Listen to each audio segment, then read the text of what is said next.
Hello दोस्तों, आपका स्वागत है हमारे इस चैनल आकाश टीच में। जैसा कि आपको स्क्रीन पे दिखाई दे रहा होगा, हम फिजिक्स 12th के चैप्टर 4 एम्पियर के परिपथी नियम का आज हम निगमन करेंगे। जैसा कि यहाँ पे कथन पे लिखा है, किसी बंद परिपथ के वक्र के चुंबकीय क्षेत्र बी डैश का रेखीय समाकलन पथ द्वारा घिरी कुल धारा I के म्यू नॉट के गुना होता है। तो जैसे इसका मतलब कहने का मतलब यह है कि इसका रेखीय समाकलन, जैसे कि रेखीय समाकलन देखिए ये होता है रेखीय समाकलन बी डैश एंड dl बराबर म्यू नॉट I के गुना होता है, म्यू नॉट I के गुना होता है। यह कथन कह रहा है। तो आपको ये dl नहीं समझ में आ रहा कि dl कहाँ से आया। तो अभी आगे हम उत्पत्ति में समझ जाएंगे, लेकिन इतना समझ जाइए आप, जैसे कि ये कोई तल है तो इसका छोटा सा भाग यही dl होता है, इसी को dl कहते हैं। अब आते हैं उत्पत्ति पे। अब उत्पत्ति लिखेंगे। जैसा कि उत्पत्ति हम पहले से लिख दिए ताकि आप लोगों का समय बच सके। तो जैसे उत्पत्ति में जैसा कि लिखा गया है यहाँ पे देखिए कि माना कागज के तल, जैसे कोई कागज है, मान लीजिए जैसे मान लीजिए एक कागज है, इसके तल मान लीजिए कि बड़ा पड़ रहा है, मान लीजिए ये तल है, इसके तल के मान लीजिए आर पार है, इसके तल में कह रहा है। तो माना कागज के तल के लंबवत, ये लंबवत का साइन है देखिए, एक धारा वाही मापी चालक एक्स वाई। तो ये कहना चाह रहा है जिसे कुल सब चीज़ बना लेते हैं हम। जैसे ये हो गया आपका एक्स वाई और ये तल के लंबवत है।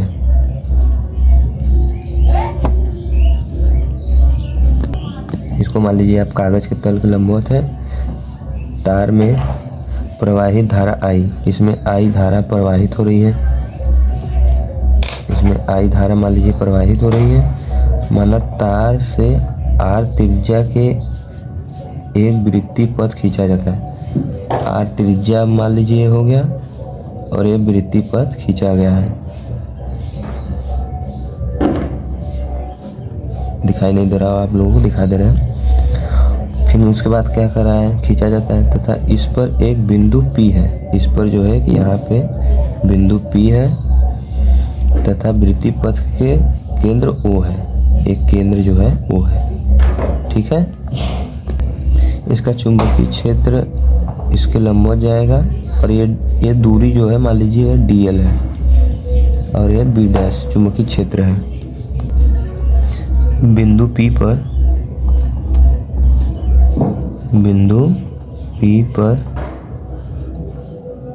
चुंबकीय क्षेत्र की तीव्रता यहाँ पे बिंदु। तो आप लोग जानते होंगे, जैसे फार्मूला 10th क्लास से ही है ये formula, mu naught upon 2 pi I upon R। इसको इक्वेशन 1 मान लीजिए। अब हम निकालेंगे संपूर्ण वृत्तीय पथ के लिए चुंबकीय क्षेत्र। संपूर्ण वृत्तीय पथ के लिए चुंबकीय क्षेत्र तो यहाँ पे लिख देते हैं, जैसे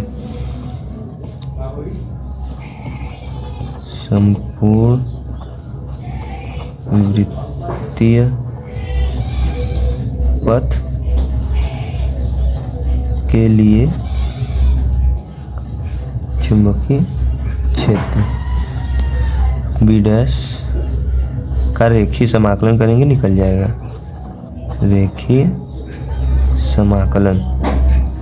समाकलन जैसे कि आपको ऊपर ही बताए थे, ये वाला डैश करके इसको रेखीय समाकलन कहते हैं।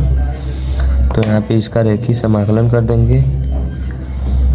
तो देखिए रेखीय समाकलन b इंटू dl आपको बताया कि dl यह दूरी है, ठीक है, बराबर हो जाएगा b not dl cos theta. ये देखिए चुंबकीय क्षेत्र और dl की दिशा एक ही तरफ है, इसलिए थीटा का मान भी यहाँ पे 0 हो जाएगा। समझ रहे हैं ना, थीटा का मान 0 हो जाएगा। तो यहाँ पे आ जाएगा जैसे वी नॉट DL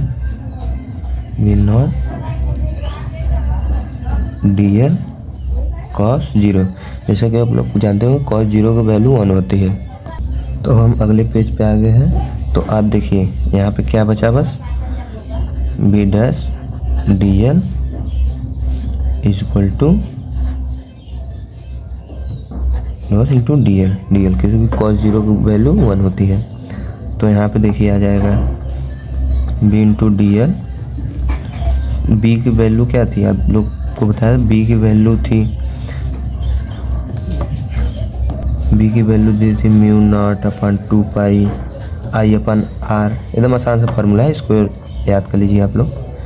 तो mu naught 2 pi I upon R into DL, ये DL आ जाएगा। चूँकि यहाँ पे हम गोले का निकाल रहे थे, देखिए यहाँ पे हम जैसे कि आप लोग दिखा देते हैं, यहाँ पे हम गोले का निकाल रहे थे क्षेत्रफल। यहाँ पे DL जो है गोले का क्षेत्रफल है DL। तो यहाँ पे गोले का क्षेत्रफल आप लोग जानते होंगे, यहाँ पे बगल में हम लिख देते हैं गोले का क्षेत्रफल होता है, सॉरी यहाँ पे देखिए थोड़ा सा गलती हो गया, ये देखिए कांस्टेंट है तो बस इसका होगा समाकलन, अतः इसका होगा, ये बाहर हो जाएगा पूरा का पूरा म्यू नॉट। तो यहाँ पे देखिए सीधा सीधा आ गया म्यू नॉट इंटू आई, हो गया सीधा सीधा 2 पाई आर। तो देखिए ये आ गया आपका म्यू नॉट अपन आई। तो यही हमको सिद्ध करना था। देखिए म्यू नॉट अपन आई, तो यही जो है कि एम्पियर का परिपथी नियम है। यहाँ पे जो है कि ये जब एक कांस्टेंट है तो बाहर हो जाएगा, बस इसका समाकलन होगा DL का। तो DL का क्षेत्रफल होगा 2 पाई आर, तो 2 पाई आर से 2 pi R cancel, mu not upon I R, यही आपका नियम है। जिसे यहाँ पे आपको समझ में नहीं आ रहा होगा कि b इंटू DL बराबर b into DL cos theta कहाँ से आएगा ना, ये डैश नहीं है। तो यहाँ पे एक सूत्र होता है जो कि अदिश गुणन होता है, जैसे कि a इंटू बी अगर डैश है तो AB कॉस थीटा इसका होता है। ये आप लोग डायरेक्ट याद रख लीजिए, कोई दिक्कत नहीं है, ये होता है नियम। तो इस कारण यह आ जाएगा। तो आप लोग एक बार शुरू से देख लीजिए इसको, इसका स्क्रीनशॉट लीजिए, बहुत ही महत्वपूर्ण है आपके परीक्षा में। 2-3 नंबर में पूछ देता है, कभी कभी लॉन्ग में तो 5 नंबर का भी पूछ देता है। डेरिवेटिव कर दीजिएगा आप लोग, बहुत ही बढ़िया है, कोई दिक्कत नहीं है। 4 पार्ट में है, ठीक है। तो 4 पार्ट का महत्वपूर्ण डेरिवेशन है। और ऐसे ही वीडियो के लिए आप लोग सब्सक्राइब कर लीजिएगा, हम ज़रूर डालेंगे, आप लोग कमेंट कर दीजिएगा।